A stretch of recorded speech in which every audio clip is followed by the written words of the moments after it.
¿Qué tal? Es un gusto enorme dar la bienvenida a una nueva inversión profunda.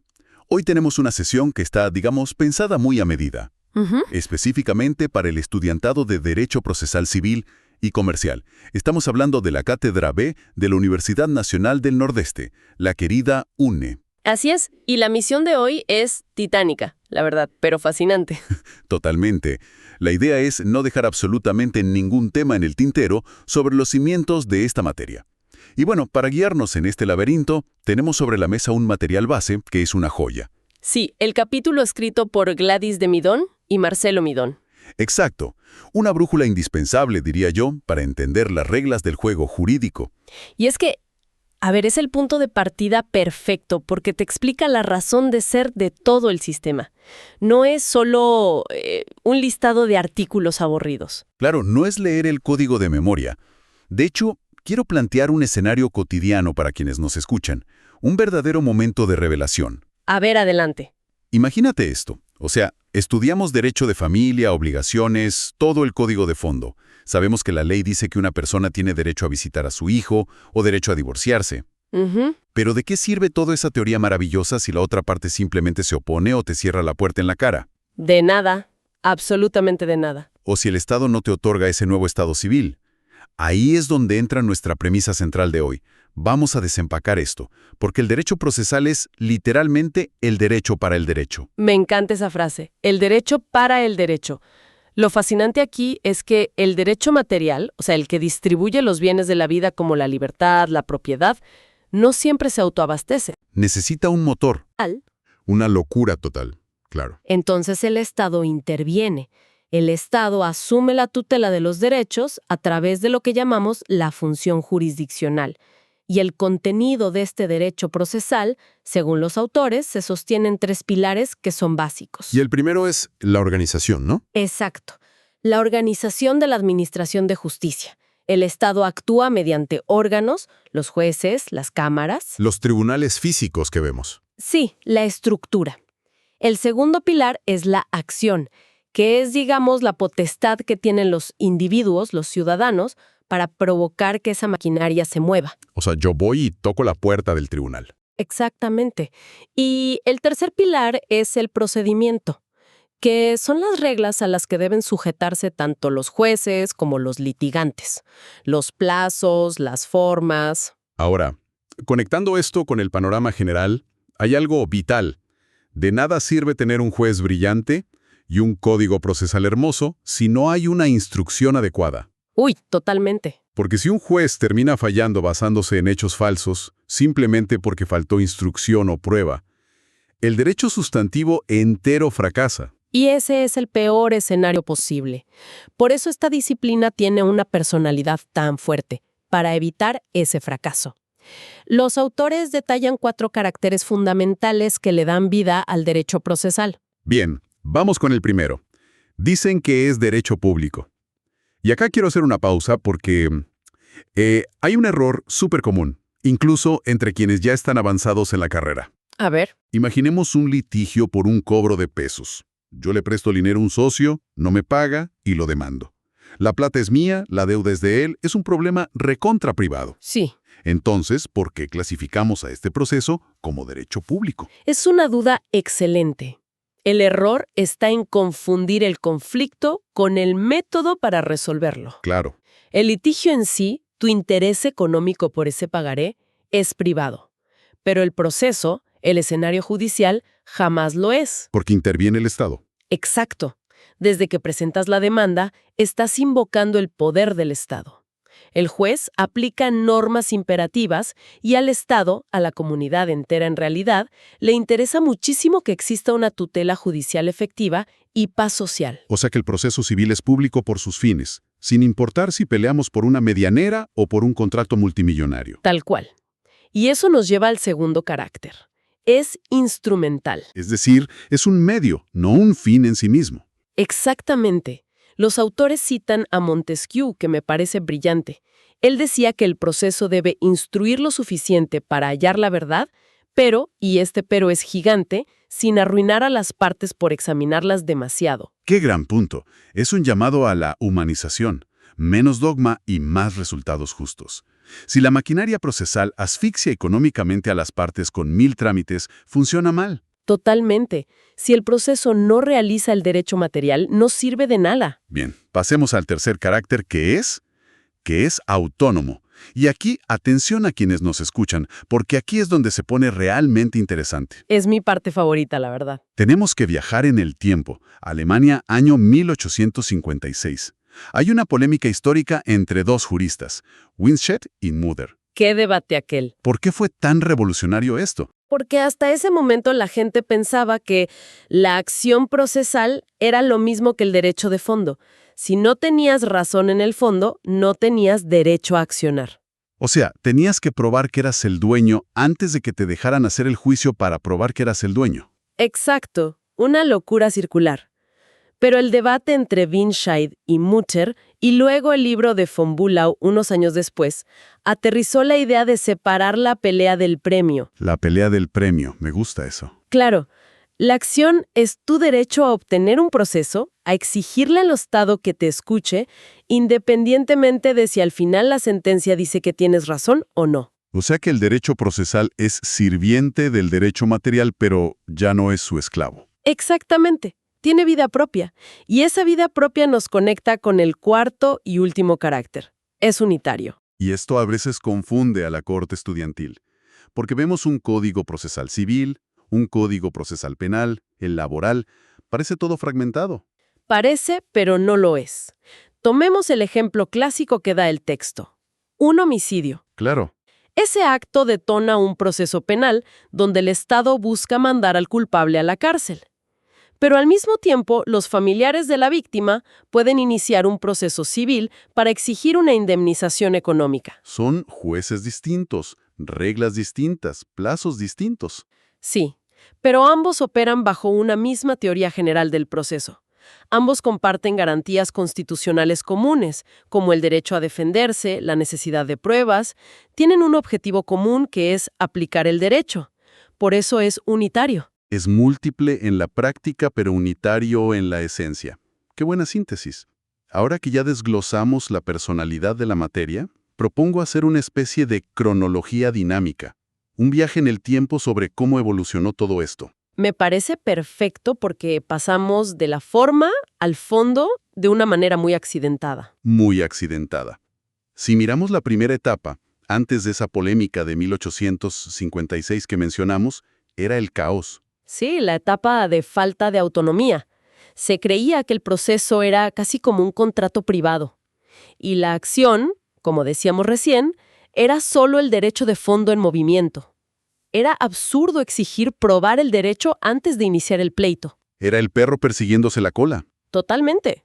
Como reacción a eso, pasamos a la segunda etapa, el procedimentalismo, que, si me permites la broma, a veces siento que era como leer un manual de instrucciones de una licuadora. Literalmente.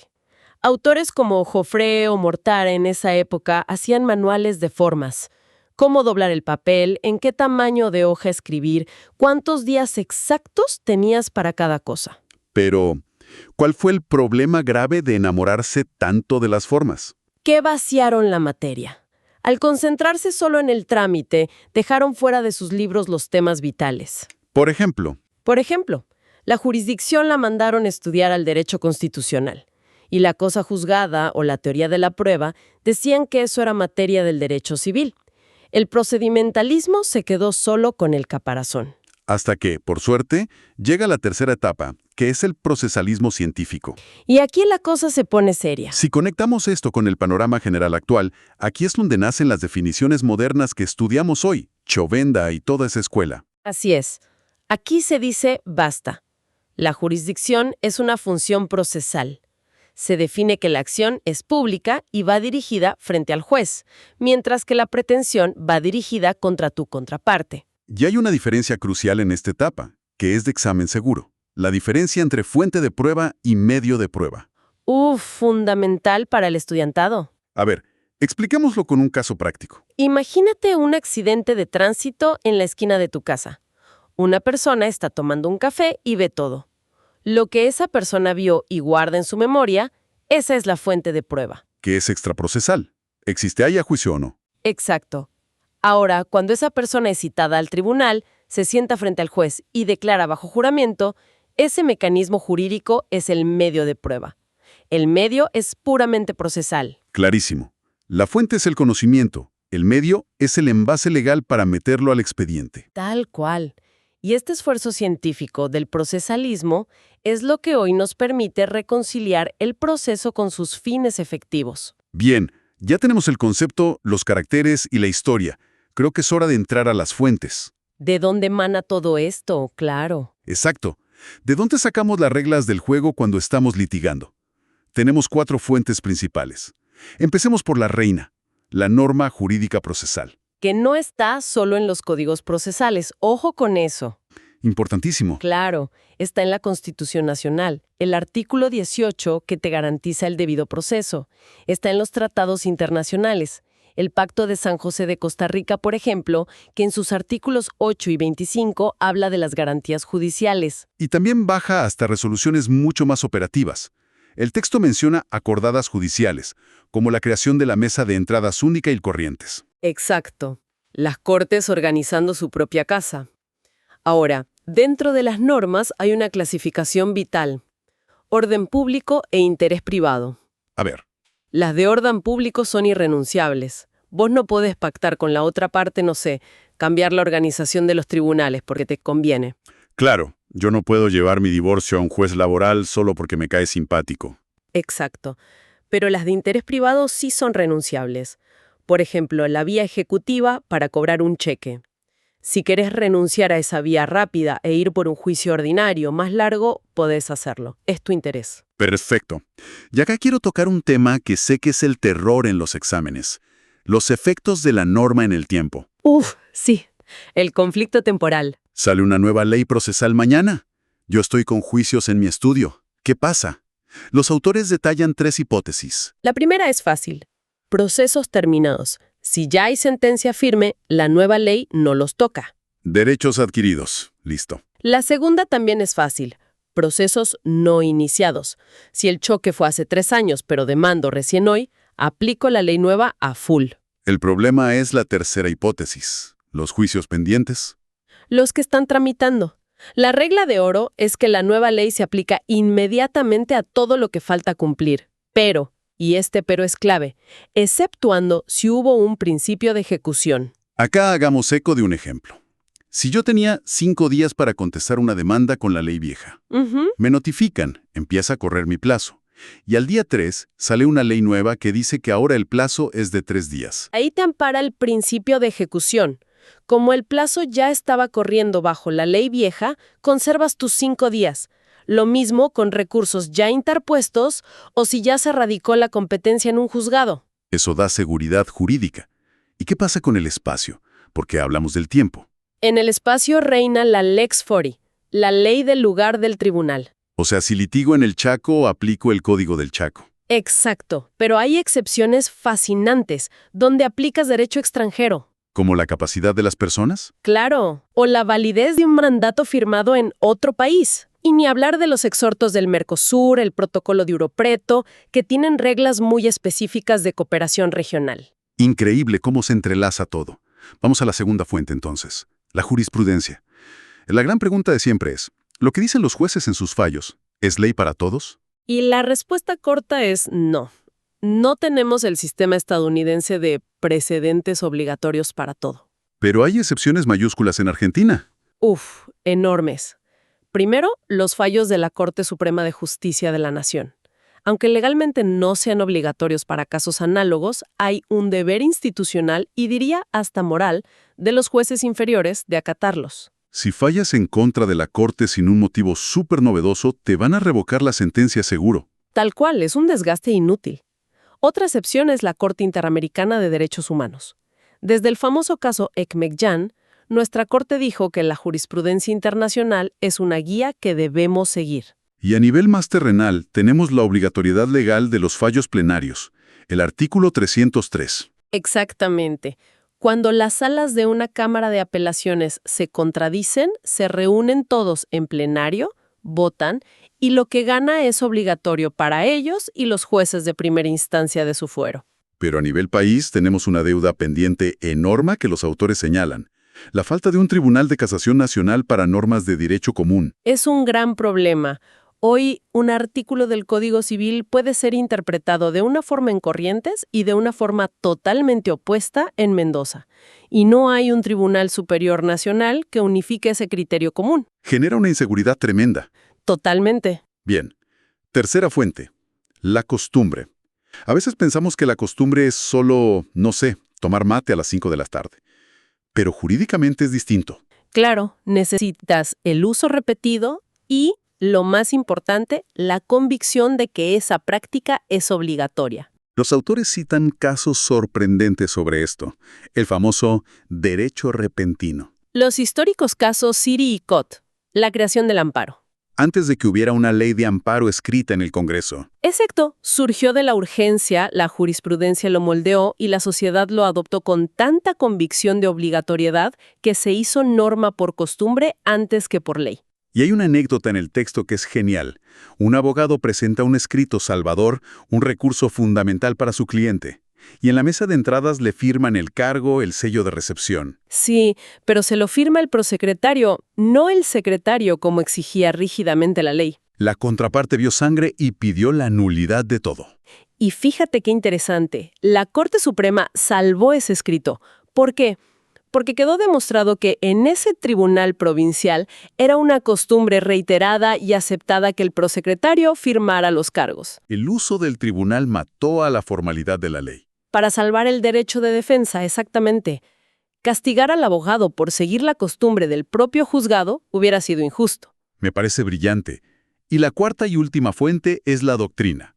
No es obligatoria, no es ley, pero moldea el derecho. Es la cantera de las ideas, los libros, los artículos de los juristas. Como los doctores Midón. Exacto. Fíjate cómo la doctrina argentina logró impactar en la realidad.